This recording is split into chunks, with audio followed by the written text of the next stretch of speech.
Hey guys, Brian delivers you the goods here. I am so sorry it took quite a while to get that track review out. I did record it earlier today on July 8th, like in the morning time.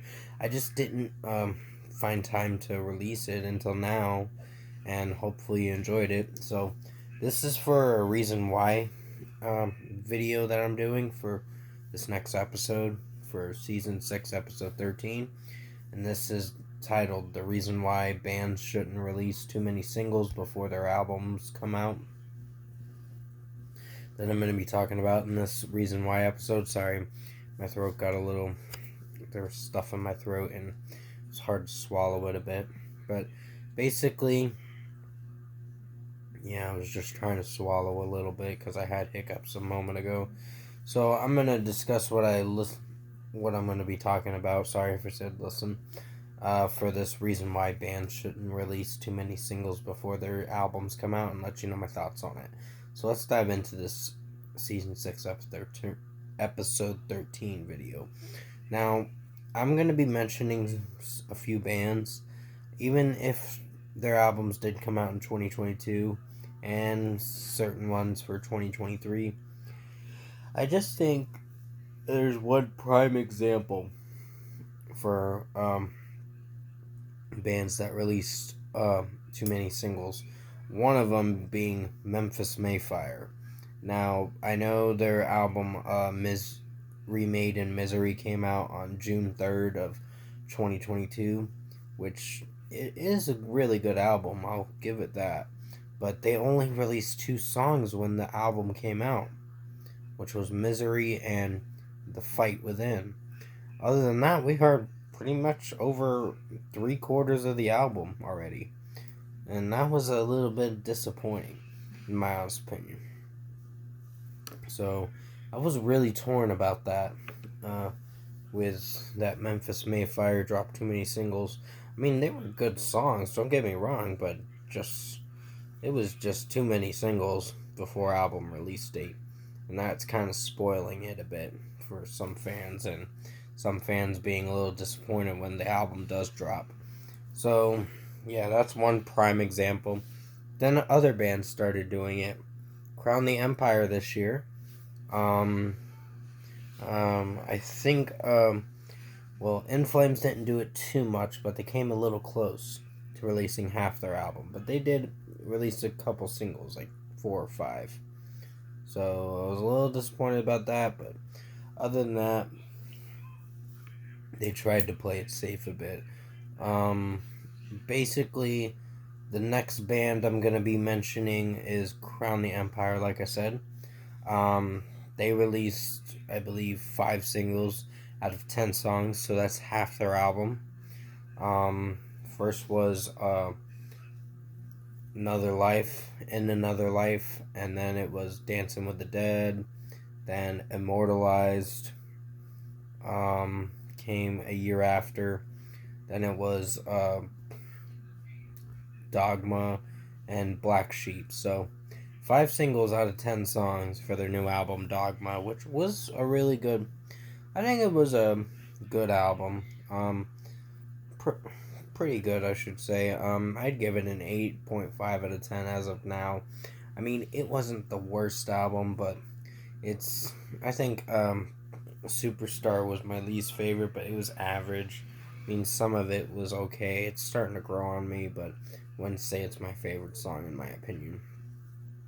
But yeah, Crown the Empire is a prime another example, and then Sleep Token with their new album Take Me Back to Eden, which the singles started coming out from January all the way to April, late April. First being Chokehold, then The Summoning, then Granite, Aqua Regia, then Vor, and finally Do You Wish That You Love Me. Came out 2 months after Vor, so at least they waited a bit for that, but still. That's 6 singles out of 12 songs. That's a little bit of a problem. That's half the album, too. So, there are some bands that are spoiling their albums. I wouldn't say every band is spoiling their albums, but I would say there are a little bit of bands that are doing it. The only one that played it safe was Avenged Sevenfold, even though their album was dog shit, in my opinion.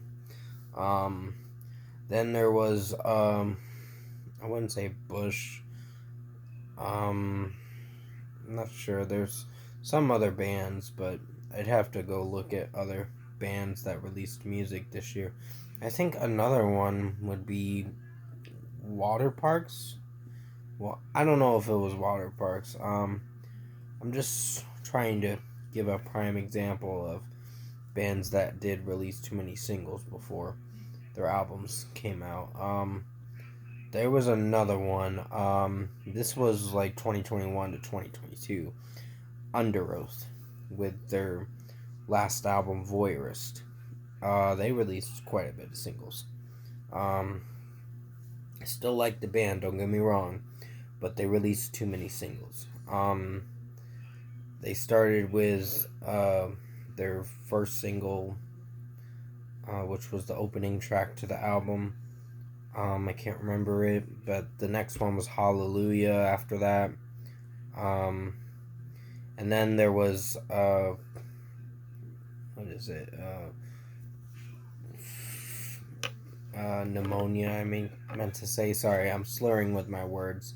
Please forgive me. Pneumonia, then Cycle, I think, was the next one with Ghostmane. And then finally, the last one was Numb. And then they just released the album after that, like a month after Numb came out. So 5 out of 10 singles, 5 out of 10 songs they dropped before album release. So that's another example of spoiling an album at bands. I mean, don't get me wrong, the albums did perform very good, but my biggest critique of it all is releasing too many singles. That is not a good thing. I know it's trying to get people intrigued with when the album to come out and make a lot of money and profit from it. It's a sale thing, but it's kind of best to be patient at least a month or two later to release a single.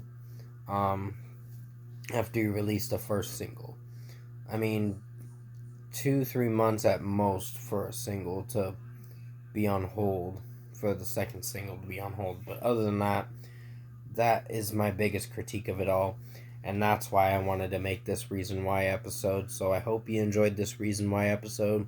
I just wanted to mention my critiques about bands releasing too many singles before their albums come out. And with that being said, hope you guys have a good night. Thanks for watching.